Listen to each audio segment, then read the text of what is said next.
अब विजय शर्मा मैं आपका रुख करूंगी। अब आपसे तो यही पूछना है कि आखिर महात्मा शब्द से, बापू शब्द से इतना परहेज क्यों है और कहां कहां से हटाएंगे? क्या कुछ दिनों बाद हमें पता चलेगा कि नोट से भी बापू हट गए? और महात्मा आप जानते ही होंगे, रविंद्रनाथ टैगोर ने महात्मा उपाधि दी थी। रविंद्रनाथ टैगोर जिन्होंने वंदे मातरम के जो रचयिता थे, जिन्होंने स्वर गायन किया, उसका पूरे देश को समर्पित किया। वंदे मातरम पर चर्चा कर सकते हैं उस वक्त हम संसद में, और रविंद्रनाथ टैगोर का जिक्र कर सकते हैं, लेकिन आज जिन्होंने उसको महात्मा उपाधि दी, आज उन्हीं महात्मा गांधी का नाम हमने हटा दिया। विजय शर्मा। दिव्या जी, मैं आपके प्रश्न का भी जवाब दूंगा और मैं राजीव जी जिस तरह से इसको डिबेट करने की कोशिश की, उन्होंने गलत तरीके से पेश किया, नैरेटिव पेश किया, और कुछ मीडिया संस्थान चला रहे इस तरह का नैरेटिव, उसका भी मैं जवाब दूंगा। महात्मा गांधी सबसे बड़े उपासक किसके थे आप मुझे बता दो। सारे पैनलिस्ट बैठे हैं, भगवान राम के थे। उनकी समाधि पर भी हे राम लिखा हुआ है। जब उनकी मृत्यु हुई थी तो मुख से भी हे राम निकला था, और उनका प्रिय जो गाना था वो भी ये था, रघुपति राघव राजा राम। तो यहाँ तो अगर इनकी बात को भी मैं ठीक मान लूं तो वीजी जी राम जी निकलता है, तो वो तो और ज्यादा अच्छी बात है। दूसरा, महात्मा गांधी यहाँ जो 140 करोड़ लोग हैं उनके सबके दिल में बसते, वो पूजनीय है। ये गलत बातें हैं, गलत तरीके से प्रस्तुत की जा रही हैं। नहीं तो आप इसको गलत विश्लेषण बता देंगे। आप जो राजीव जी बता रहे हैं आप उसको डीरेल कह रहे हैं। अगर वो ये कह रहे हैं, मतलब आपका ही कहना है कि जो आपके समर्थन में बात करेगा वही डिबेट को सही दिशा में ले जा रहा है। मैं समर्थन और विरोध की बात नहीं, मैं तथ्य की बात कर रहा हूँ। अगर मैंने कुछ गलत बोला है तो मुझे बता दीजिए। राजीव जी आपकी बात का कुछ जवाब देना चाह रहे हैं। राजीव जी सुनिए, एक मिनट विजय जी, राजीव जी आपकी बात का कुछ जवाब देना चाह रहे हैं। आप कुछ सवाल उठा रहे हैं तो जवाब भी सुन लीजिए।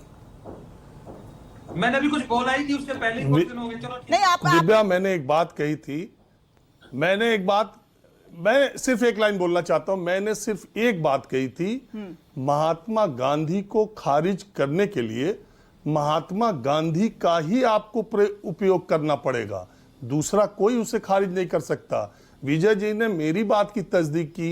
इन्होंने महात्मा गांधी का नाम हटाए जाने को, महात्मा गांधी को ही इन्होंने उन्हीं का उपयोग किया और कहा कि हे राम लिखा। उनकी भजन ये थी, महात्मा गांधी ने खुद ही हे राम कहा। महात्मा गांधी जिंदा होते तो वो खुद ही जी राम जी नाम के लिए बहुत खुश हो जाते, कहते मेरा नाम हटा दो। आप महात्मा गांधी के लिए को खारिज करने के लिए हमेशा महात्मा गांधी का सहारा लेना पड़ेगा। विश्व इतिहास में दूसरा कोई पुरुष पैदा नहीं हुआ जो उन्हें खारिज कर दे। आप बताइए विजय जी। नैरेटिव है, मैंने क्या बोला है कि महात्मा गांधी 140 करोड़ लोगों के पूजनीय है, उसमें मैं भी आता हूं, आप भी आते हैं। तो ये गलत नैरेटिव चलाने की कोशिश हो रही है। आज समय की मांग है कि इस मनरेगा में चेंजिंग किए जाए। और आपने देखा होगा हमारे जो नाम चेंज हुए हमेशा, आपने देखा होगा राजभवन का नाम हमने बदलकर लोक भवन रख दिया। क्यों रख दिया? राजभवन में तो किसी का नाम नहीं है, ना महात्मा गांधी का नाम है, ना जवाहरलाल नेहरू का नाम है। क्योंकि ये भावनात्मक रूप से एक इंस्पिरेशन देता है। आपने देखा कि राजपथ का कर्तव्य पथ रख दिया, रेस कोर्स रोड का नाम हमने लोक कल्याण मार्ग रख दिया, प्रधानमंत्री कार्यालय का नहीं, वो तो आपकी पुरानी प्रथा है। पिछले 11 साल से आप नाम बदल रहे हैं, लेकिन क्या नाम बदलकर वो जो योजना है उसे गति मिल पा रही है? उसे आप इन्फोर्स कर पा रहे हैं? उसको आप तेजी उस पर ला पा रहे हैं? भगवान का नाम रखने से क्या इस योजना को गति मिल पाएगी? क्योंकि देखिए सरकार का, विजय जी, सरकार का जो विशेषाधिकार है वो किसी भी योजना की शर्तों को बदल देना, सिर्फ इतना है। लेकिन क्या नाम बदल देना, इससे क्या होगा? दिव्या जी, अगर आप मेरी बात रखने देंगे तो मैं बोल पाऊंगा। हाँ, आप अभी मेरी कुछ बोलने ही नहीं देते, उससे पहले आप ठीक है बताइए। मैंने आपको 3 नाम बताए। रेस कोर्स रोड कहां से व्यवहारिक, आप मुझे बताओ। अगर हमने उसका लोक कल्याण मार्ग रख दिया तो कितना अच्छा है, लगता है ना कि लोगों के कल्याण के लिए है। प्रधानमंत्री पीएमओ का नाम सेवा तीर्थ रख दिया कि वो सेवा तीर्थ है, सच में ही है, लोगों के कल्याण के लिए है, वहां ऐशगर्दी के लिए थोड़ी है। तो वो कितनी अच्छी बात है। राजभवन का नाम, राजभवन कहां राजे रजवा रहे हैं आज भारत में? वहां अगर हमने लोक भवन रख दिया तो क्या दिक्कत है? राजपथ का नाम कर्तव्य पथ, क्योंकि कर्तव्य वो, तो क्या दिक्कत है? तो इससे एक भावनात्मक तरीके से हम जुड़ते हैं। तो हमारा जो 2047 का मिशन है कि हमने विकसित भारत बनाना है, तो उसके लिए एक जरूरी भावनात्मक रूप से जुड़ना जरूरी है लोगों के लिए। उसको सोचकर, उसको ध्यान में रख के ये चीजें की जा रही, तो आप नाम पे क्यों जाते हो?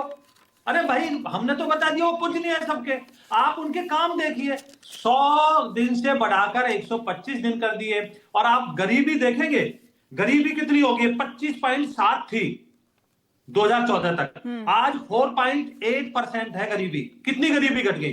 क्योंकि हम इतनी ही सारी कल्याणकारी योजनाएं लाए हैं। और जिस तरह से यहां नैरेटिव फैलाने का, आप जितना मर्जी गलत नैरेटिव चलाइए, प्रधानमंत्री हमारे जो यशस्वी प्रधानमंत्री हैं, वो लोगों के लिए एक एक पल जीते हैं। वो कोई छुट्टी लेकर ना विदेश भागते हैं, ना कहीं मौज मस्ती करते। 24 घंटे 7 दिन जनता के लिए काम करते हैं। जनता को अब किस तरह से बताया कि भ्रष्टाचार का अड्डा बन गया था मनरेगा। आपने देखा होगा 19 डिस्ट्रिक्टों में यहां सर्वे कराया गया था वेस्ट बंगाल में, किस तरह से फर्जीवाड़ा हुआ, गड्ढे खोद कर डाल दिए गए। अब डीबीटी के माध्यम से, डायरेक्ट बेनिफिट ट्रांसफर के माध्यम से लोगों के सीधे खाते में जाएगा। ये सोच जो थी पहले वाली, वो राजीव गांधी वाली थी। अच्छा जी, ठीक है, ये तर्क तो आपके ठीक है, लेकिन विजय जी एक बात का जवाब दे दीजिए, क्या विकसित भारत के लिए महात्मा गांधी का नाम जरूरी नहीं है? क्या मुझे बताओ कि विकसित भारत के लिए महात्मा गांधी जिनके उपासक थे उनका नाम डाल देंगे तो क्या ये छोटी हो जाएगी? क्या आपको पता नहीं है कि हमारे यशस्वी प्रधानमंत्री, उनके दोनों, जब उनका जन्म होता है और जब मृत्यु हुई थी, जयंती पुण्यतिथि दोनों जगह जाते हैं दिल्ली में। ये भी आपको पता होगी, 30 जनवरी लेन में भी और महात्मा गांधी की समाधि पे भी। ये नहीं पता क्या? तो जब आप तो कह रहे हैं कि 24 महात्मा गांधी और भगवान राम एक ही चेतना है, तो फिर नाम क्यों हटाया गया महात्मा गांधी का? यानी कि वो कांग्रेस ने रखा था, वो यूपीए सरकार के कार्यकाल था, इसलिए हटाना जरूरी है। वो जो परंपरा चल रही है एनडीए सरकार की, हम तो नाम हटाएंगे, और ये नाम हटाने का सिलसिला लगातार चल रहा है। नहीं, आपने शायद, मुझे लगता है गौरव जी ने कितने अच्छे से बताया कि इसमें कितने सारे चेंजिंग आए ताकि हर व्यक्ति तक ये योजना पहुंचे। अरे उस पर तो हम बात कर ही रहे हैं ना विजय जी, उस पर तो हम बात कर ही रहे हैं कि मसौदा जो है वो उसमें बदलाव है, उस पर तो हम बात कर ही रहे हैं हम, लेकिन नाम पे बात करें ना। नाम बदलाव, आपने बदलाव पे बात नहीं करनी। बिल्कुल करेंगे, बिल्कुल करेंगे, अभी तमाम पैनलिस्ट को भी शामिल करेंगे, उनसे भी पूछेंगे। आपने क्योंकि विपक्ष का एक एजेंडा बन गया है कि दूरबीन लगा के ढूंढो कि कहां किस तरह से इस बात को राजनीतिक रंग दिया जाता है। हम किसी एजेंडे को नहीं चलाते विजय जी, माफ कीजिए, हम किसी एजेंडे को नहीं चलाते। आप मेरे उस सवाल का जवाब नहीं दे पा रहे हैं कि क्या विकसित भारत के लिए महात्मा गांधी जरूरी नहीं है, फिर आप भगवान राम से तुलना करने लगेंगे। मैंने बताया ना, मैंने बताया आपको, एक एक चीज बताया कि भावनात्मक तरीके से जोड़ा गया है। 2047 का जो हमारा मिशन है, सपना है प्रधानमंत्री जी का, 140 करोड़ लोगों का सपना है कि ये विकसित राष्ट्र बने। ये यहां किसी भी तरह से कोई भ्रष्टाचार का अड्डा ना बने, जो अब तक भ्रष्टाचार होता हुआ आया है। किस तरह से हम काम करेंगे? तो ये विपक्ष का एक नैरेटिव चलाने का वो है, चलाए विपक्ष। हमने काम करना है, हम काम में यकीन करते हैं। तो ठीक है जी